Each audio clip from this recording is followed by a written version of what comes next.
Okay, on to the next Skip the Line reaction, man. And this one is Rufus Wainwright, Going to a Town, featuring Anohni. This is a Skip the Line reaction from Tom Bredesen, so thank you very much for that. You do have a message as well. Anohni Hegarty, formerly known as Antony Hegarty, born 24 October 1971, is an English-born singer, songwriter. She is the lead singer of the band Anohni and the Johnsons, formerly known as Antony and the Johnsons. I think we've reacted to Antony and the Johnsons before, but okay, I didn't know that's change. That's an interesting development. Let's see what we've got over here.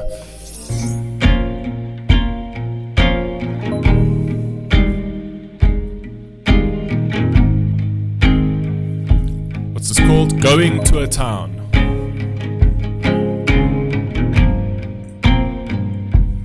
Love the guitar.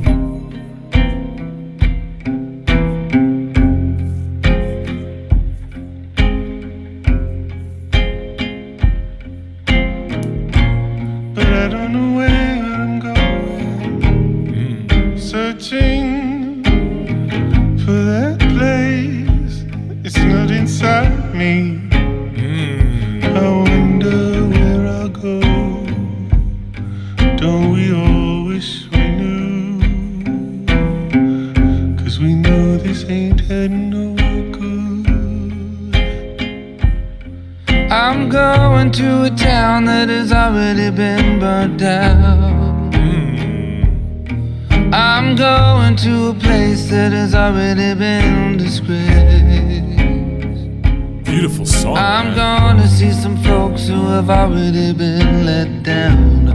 I'm so tired of America.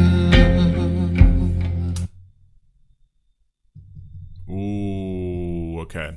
So this kind of feels like it actually speaks, possibly. I don't know. I'm not sure. I must be honest.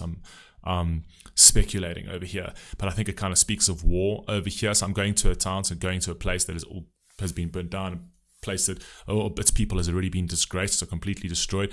So like all these wars that have been waged around the world by the United States, which they have done, and they've done many of them, right? I think since World War II, since 1945, America has like carried out like 50 different coups in different countries, right? I think that's part of trying to be a homogeneous, like a hegemony to a certain degree. So like America building its empire was part and parcel of destroying many beautiful countries and destroying many beautiful people, right?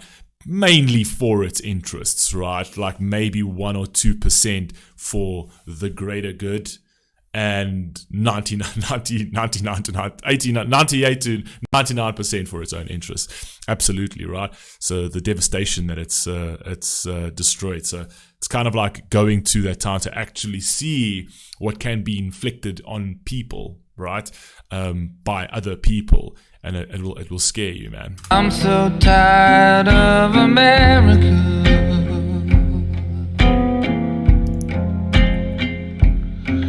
I'm gonna make it up for all of the Sunday time.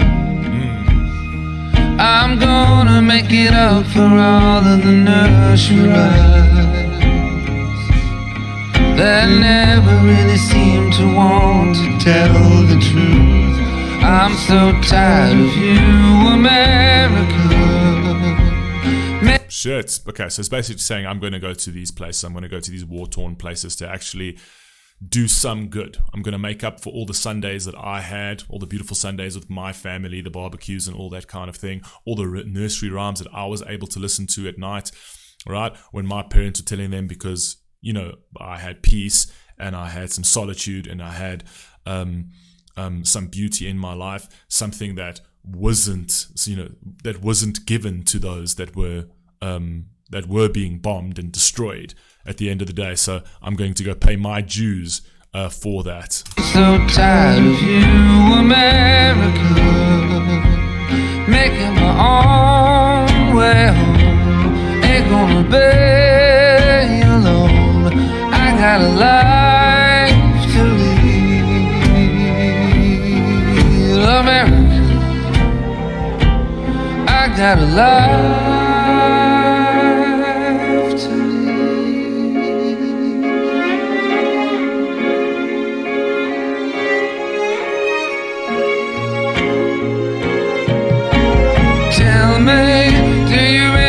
you go to hell for having love.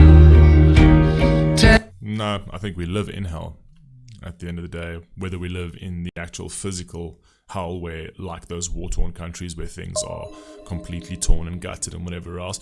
If not, we live in hell in our own consciousness.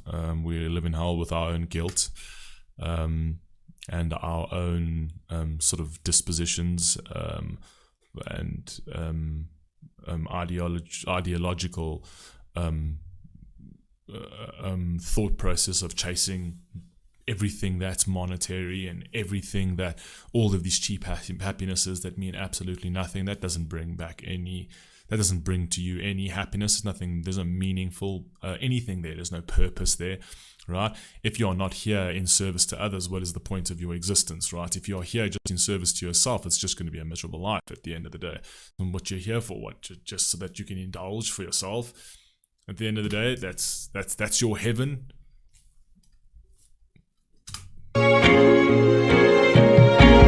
Tell me, do you really think you go to hell for having love?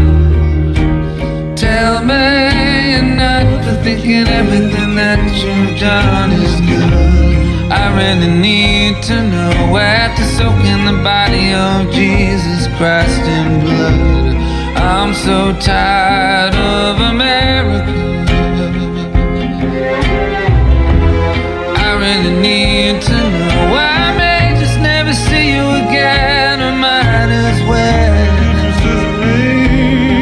You took advantage of a world that loved you well. I can't disagree with him there. And again, you know, my sort of political ideology with regards to America has got absolutely nothing to do with its people, right?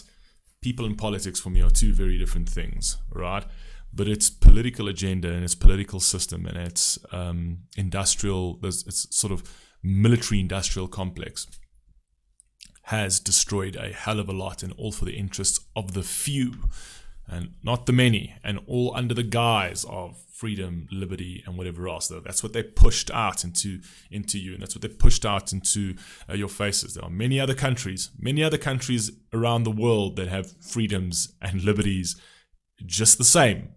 Many different countries in Europe that have this exact same thing that haven't devastated half as much as the United States has devastated, at least in this century. I mean, if we go back and we start talking about colonialism and things like that, but then again, we're talking about a world that was all sort of brutal and was all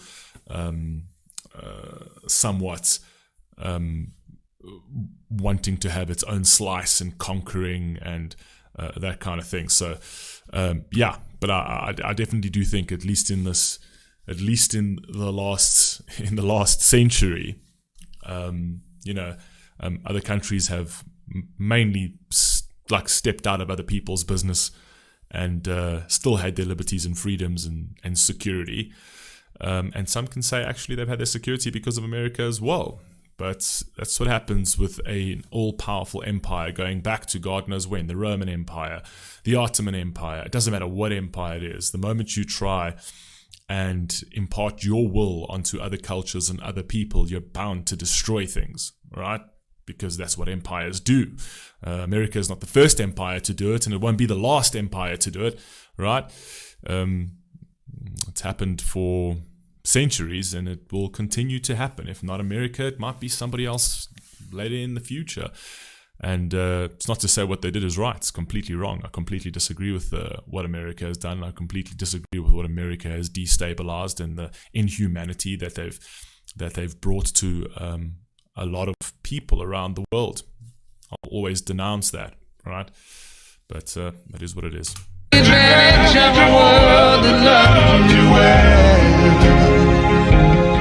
I'm going to a town that has already been burned down. I'm so tired of you, America. I'm making my own way home. Ain't gonna beg you alone. I got a life to lead, America. I'm making my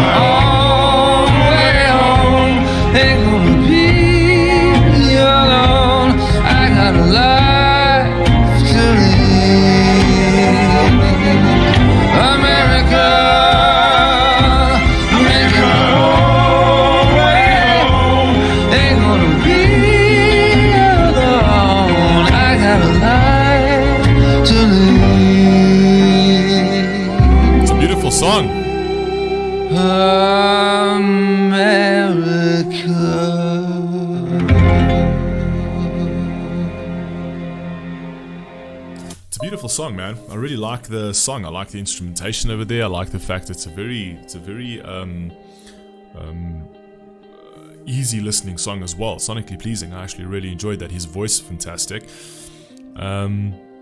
But yeah, man, the subject matter at hand, I think we've spoken about this a few times on this channel, and I think there are many people speaking about this all over. I think America's sort of morals and values as they are written down are actually good things. I think they are things, freedom, liberty, morality, live and let live and blah blah blah, all that kind of thing. Those are great things in practice. They really are. They are great things in practice, right? I just don't feel that America and its politicians have upheld any of that in years gone by, and even still to this day, right? And purely because it's it is built on a very sort of like dog eat dog kind of mentality, in the sense that it's winner takes all kind of mentality that pushes people to do some heinous things out of greed. And I think the system somewhat needs to be changed. And if I had to change the American political system, I wouldn't change its doctrines or its constitution or its sort of founding document, being the Bill of Independence, the Bill of Rights. Sorry, what am I saying? I wouldn't change much of that. I mean, there's some things that would change, but if I were to change anything, I would change money going into politics and lobbyists and special interests and donors. All of that I would completely remove from the political system. Completely and utterly removed from the political system.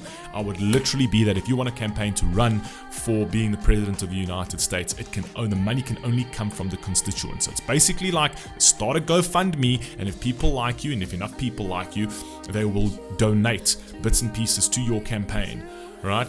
And all businesses and all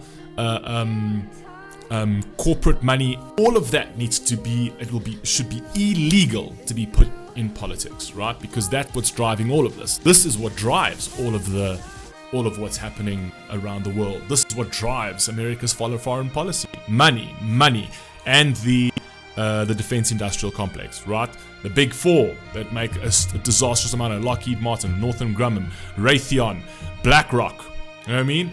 All of those companies are the ones that are driving. Those are the true leaders of America, not the American puppet presidents, man. Those are the people that run America, and those are the people that should not run America. Those are the people that you should take out of American politics, because they're the ones who are causing this around the world. They are the ones who are dictating foreign policy. And yeah, so it is something to absolutely look at. It is something to talk about. Anyway, you guys let me know what you think down below, and I'll catch you in the next one. Peace!